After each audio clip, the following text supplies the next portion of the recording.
갈라디아서 1장 13절부터 24절 말씀, 신약성경 302페이지에 있습니다. 다 찾으신 줄 알고 우리 교독하신 후에 마지막 절 합독하겠습니다. 내가 이전에 유대교에 있을 때 행한 일을 너희가 들었거니와 하나님의 교회를 심히 박해하여 멸하고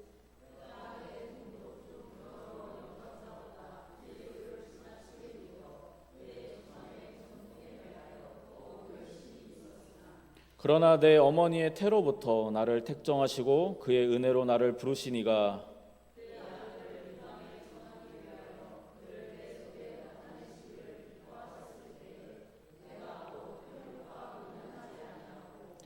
또 나보다 먼저 사도된 자들을 만나려고 예루살렘으로 가지 아니하고 아라비아로 갔다가 다시 다메섹으로 돌아갔노라.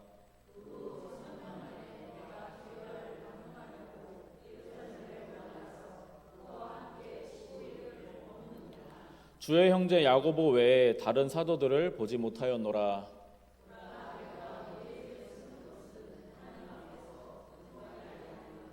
그 후에 내가 수리아와 길리기아 지방에 이르렀으나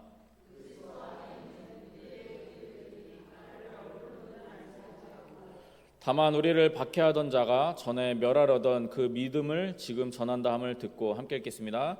나로 말미암아 하나님께 영광을 돌리니라. 아멘. 기도하시겠습니다. 하나님 아버지, 또 이렇게 우리 갈라디아서 가지고 말씀 나누고자 합니다. 주님, 들을 귀와 또 들을 마음을 허락하여 주셔서 또 주님께 주신 지혜로 주님 말씀 함께 나눌 때 성령 하나님께서 우리가 지난 모습들을 돌아보고 또 우리가 앞으로 어떻게 하나님 말씀대로 살아가야 할지에 대하여 고민해보는 귀한 시간 되게 하여 주옵소서. 감사드리오며 예수님 이름으로 기도드리옵나이다. 아멘. 오늘 말씀 갈라디아서 1장 13절부터 24절 말씀 가지고 완전한 반전이라는 제목으로 말씀을 나눠보고자 합니다. 우리 성도님들, 반전하면 뭐가 떠오르시나요? 반전?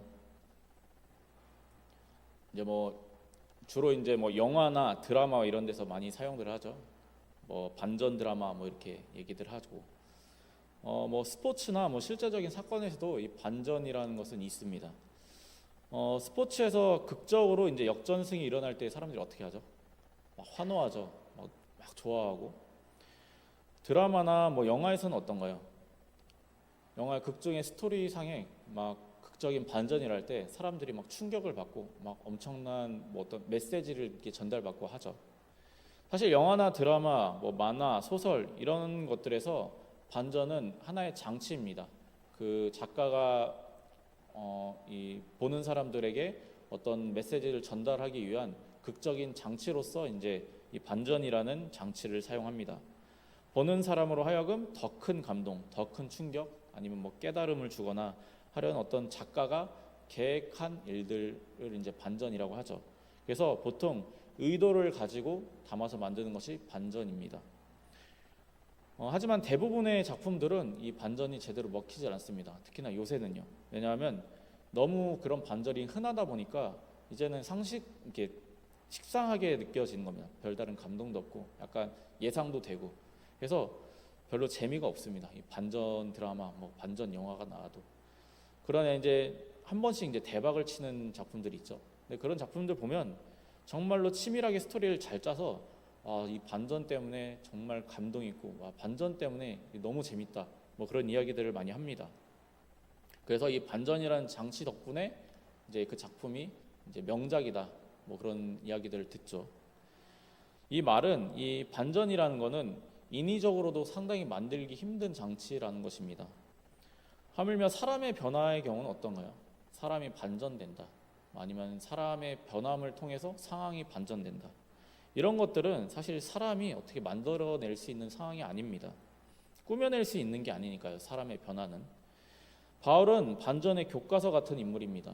하나님이 왜 바울을 통해서 완전한 그리고 완벽한 반전을 그려내시는지에 대해서 오늘 말씀을 통해서 한번 나눠보고자 합니다. 갈라디아서는 이제 지금 터키 튀르키예 지역이라고 부르는 그 나라의 지역입니다. 그것을 이제 그때 당시에 지금도 소아시아라고 부르는데, 주후 50년쯤 해서 이제 소아시아 갈라디아 지역에 있는 교회를 향해서 바울이 쓴 편지입니다. 바울이 이제 전도 여행 1차, 2차, 3차를 떠날 때 이제 극기 초반에 이제 썼던 바울이 초반에 쓴 서신 중에 하나입니다. 바울이 쓴 대부분의 편지는 인사와 축복으로 시작을 합니다. 그런데 갈라디아서는 유일하게 인사 직후에 바로 강도 높은 비난을 시작합니다. 전체적인 내용도 꽤나 강도가 높고 또 그 갈라디아 교회를 또 확실하게 비난을 합니다. 먼저 편지의 서두인 1절부터 12절 말씀을 보면 자신의 사도됨과 그리스도의 은혜가 무엇인지를 이야기하고 또 확실하게 못을 박습니다. 내가 사도다. 그리고 내가 너에게 분명히 말씀을 전했다. 그리고 니네가 왜 그렇게 했냐라고 확실하게 이야기를 합니다.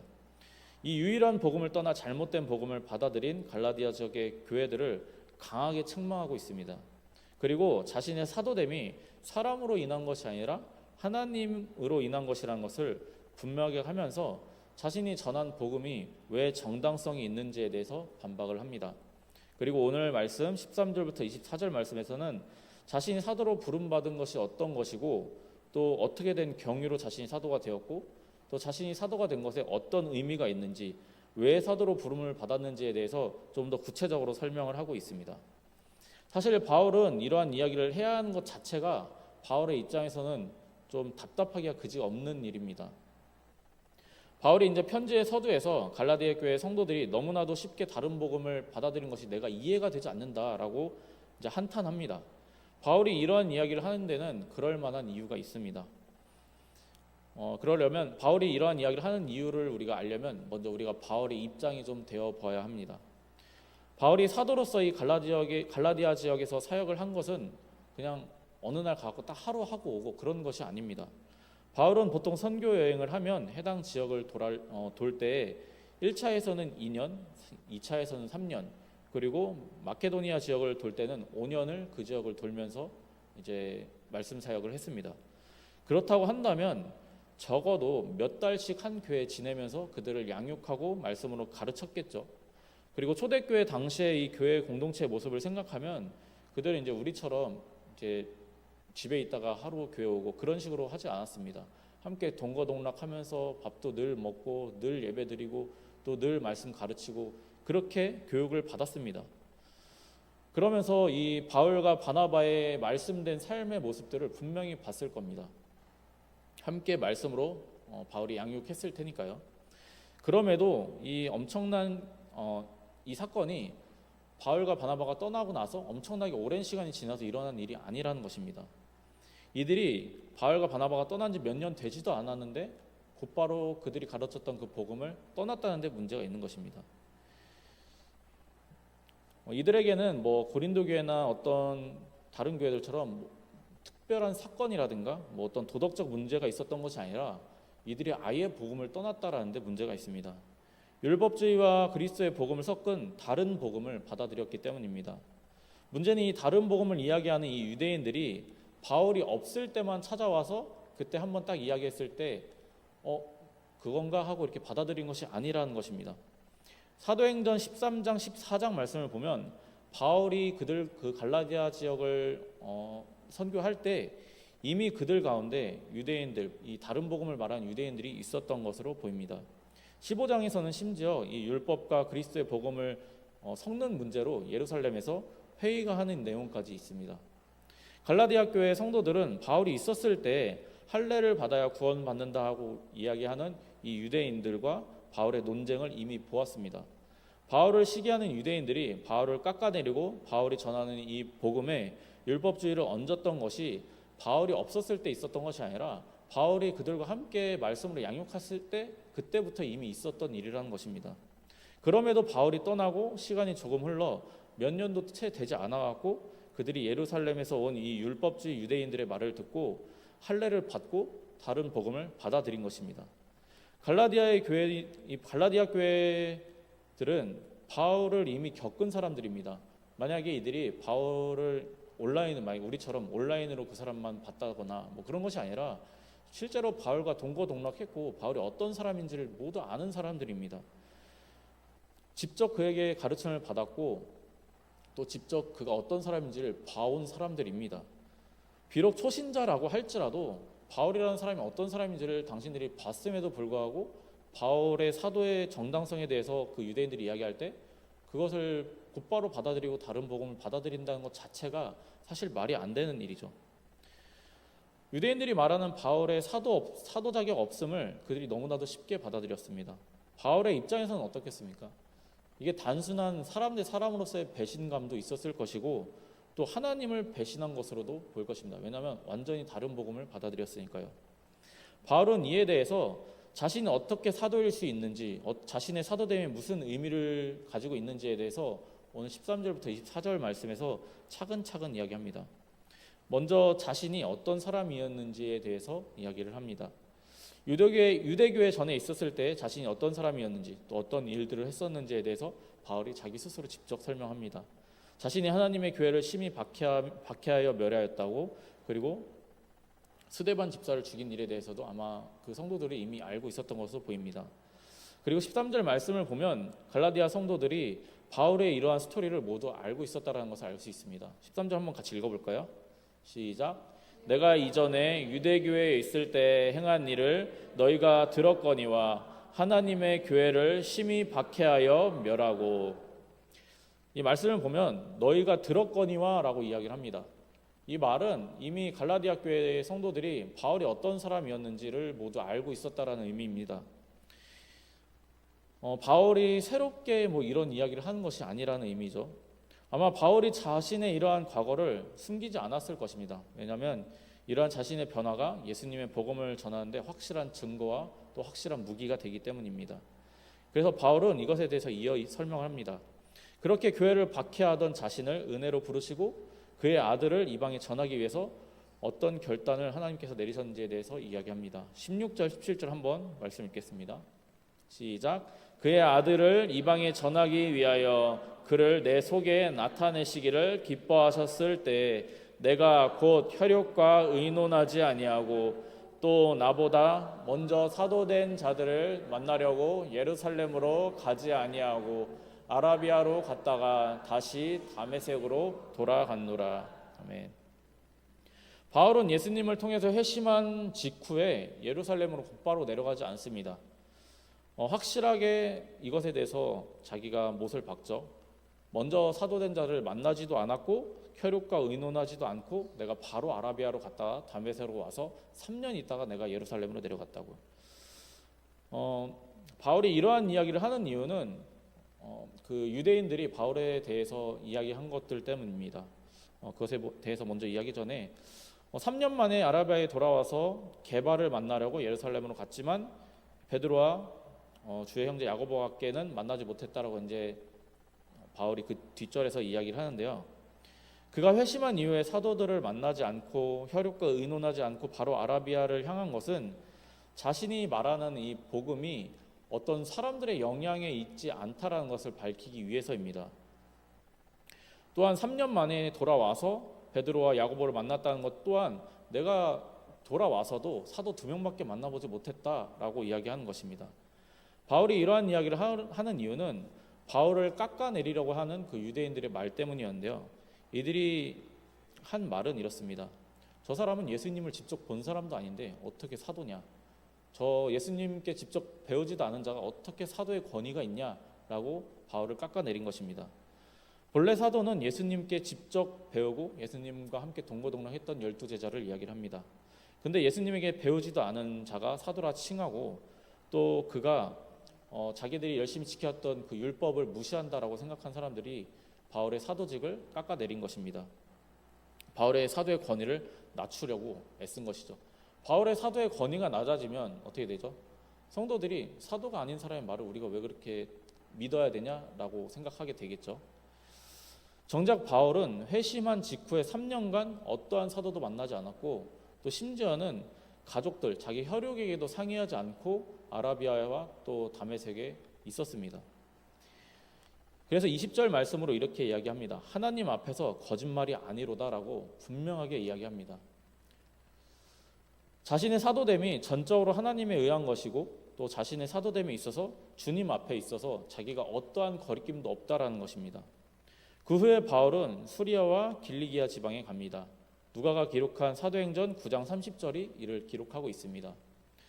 이 수리아와 길리기아 지방은 이제 이스라엘 위쪽 지역을 이야기합니다. 이스라엘 위쪽 지역과 이제 터키로 넘어가는 그 지방을 이야기를 하는데, 바울이 회심 후에 3년이나 지나서 이스라엘 위쪽인 이 수리아와 길기야 지방을 가서 이제 그곳에 활동을 합니다. 근데 바울의 얼굴이 알려지진 않았나 봅니다. 지금처럼 사진이 있던 시대는 아니니까요. 하지만 그가 어떤 사람이었는지는 유명했었나 봅니다. 그래서 사람들이 그 사람에 대해서, 바울에 대해서 이제 이야기를 하는 것이죠. 우리도 왜 그런 이야기들이 있지 않습니까? 어느 교회에서 누가 어떤 일을 했었더라, 어떤 이름을 이야기하면서 누가 이렇게 했다더라.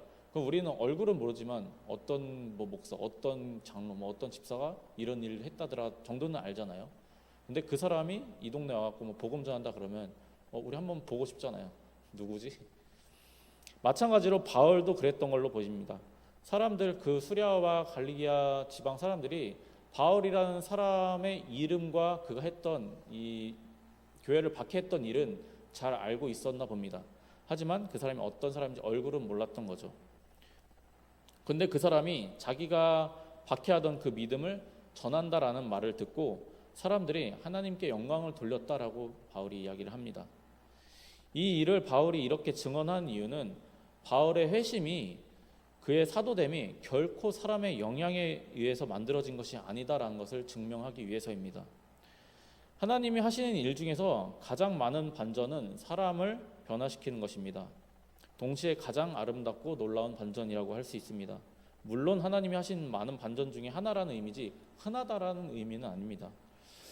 우리 주변에도 많이 있죠. 연예인들의 회심, 절대 교회 안 가겠다고 했던 사람의 회심, 교회 다니는 가정을 핍박하는 사람의 회심. 이런 회심은 사람이 꾸며낼 수 있는 것이 아닙니다. 사람이 만들어낼 수도 없고요. 만약에 연예인들이 그런 것을 꾸며내면 어떻게 되죠? 그 결국은 자기가 다 감수해야 되잖아요. 오죽하면 우리말에 이런 말이 있습니다. 사람은 고쳐 쓰는 게 아니다. 이게 무슨 말이죠? 사람은 바꿀 수 없다라는 말입니다. 지금도 사람들이 많이 그렇게 쓰고 이야기합니다. 바울의 회심이 중요한 이유는 이것입니다. 우리가 연예인이나 유명인, 예수님을 안 믿고 부정하기로 유명했던 사람이 회심을 했을 때 그 사람을 통해서 하나님께 큰 영광이 됩니다. 바울이 회심을 해서 복음을 전할 때에도 마찬가지였을 겁니다. 절대 변하지 않아야 할 사람이 변한 것이죠. 저 또한 그렇습니다. 저도 저 개인적인 회심도 그렇습니다. 왜 우리 가족을 생각하면, 가족이 마음에 안 드는 부분을 생각하면 우리가 그 사람이, 저 사람은 변해야 돼 이렇게 생각하나요? 변할 거다라는 생각 자체를 안 합니다. 그냥 저 사람이 어떻게 변할 수 있냐 그런 생각조차도 안 하죠. 근데 그 사람이 변했을 때 저 사람이 어떻게 변하지라는 생각이 오히려 들게 되죠. 저도 가족의 변화를 보고 사람이 변할 수 있네라는 생각이 들어서 그때부터 저도 하나님 믿기 시작했거든요. 바울이라는 사람은 어떤가요? 누구보다 율법을 잘 알았고 세상 지식과 철학에도 능통한 사람이었습니다.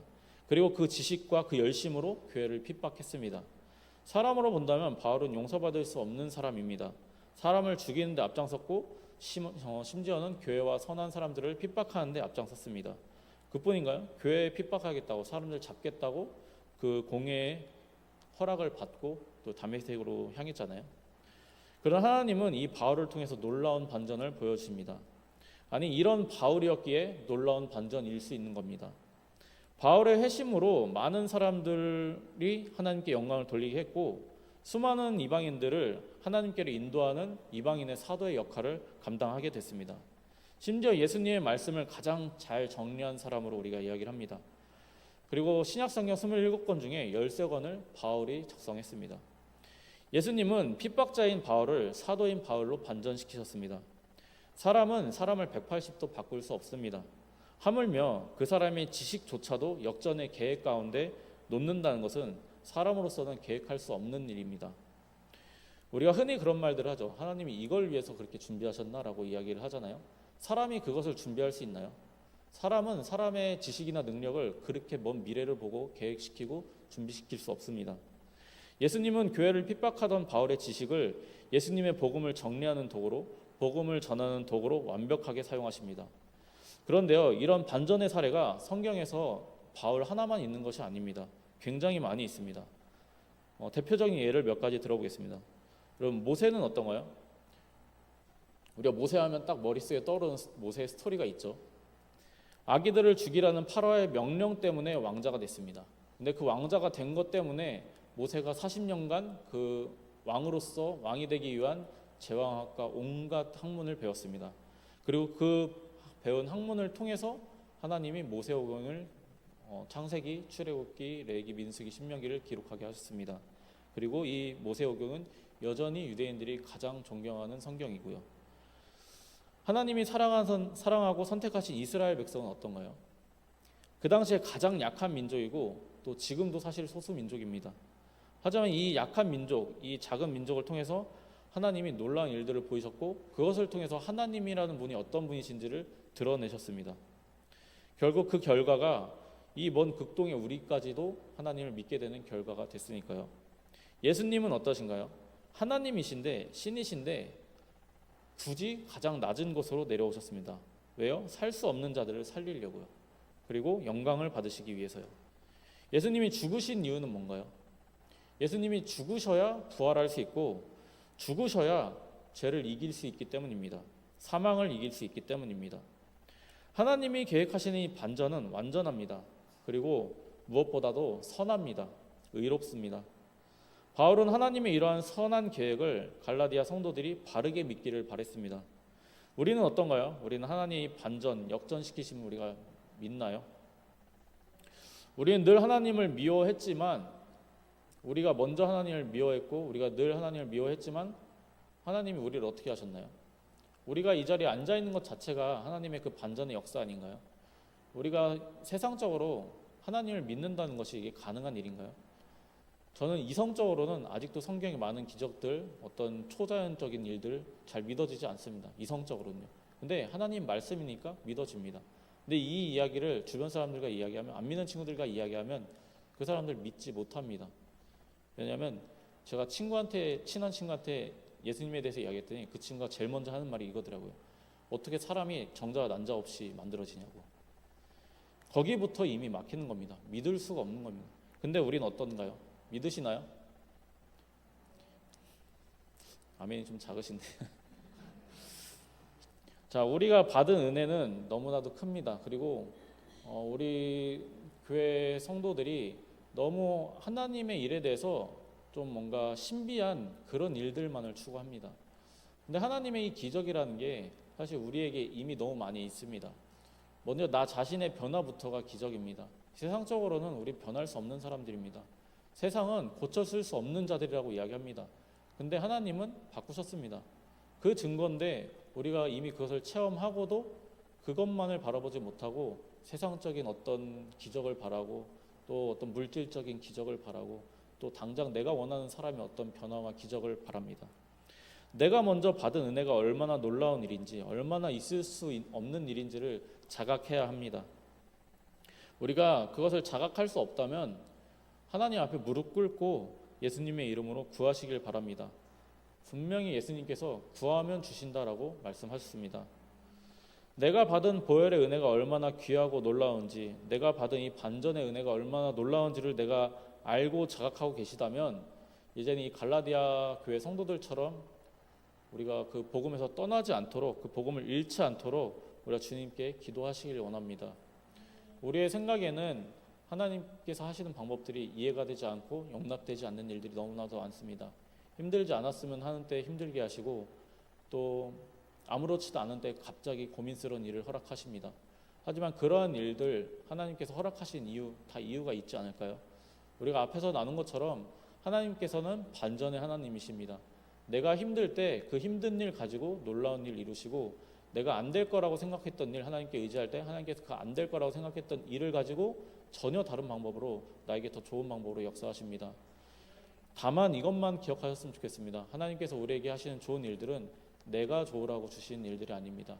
하나님의 나라와 하나님께서 주신 그 하나님의 자녀들을 위한 일입니다. 내 주변의 이웃 사람들을 위해서 나에게 복을 주시는 것이고, 나를 통해서 복을 흘려보내기 위해서 주님께서 그 반전의 역사를 이루시는 것입니다.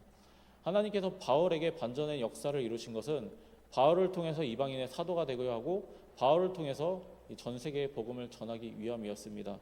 우리가 이것을 잊지 말아야 하고, 하나님께서 하신 일들이 얼마나 놀랍고 또 무엇보다도 하나님께서 얼마나 선하게 일하시는지를 믿으시는 저 우리 성도님들 되시기를 우리 주 예수 그리스도의 이름으로 축복합니다.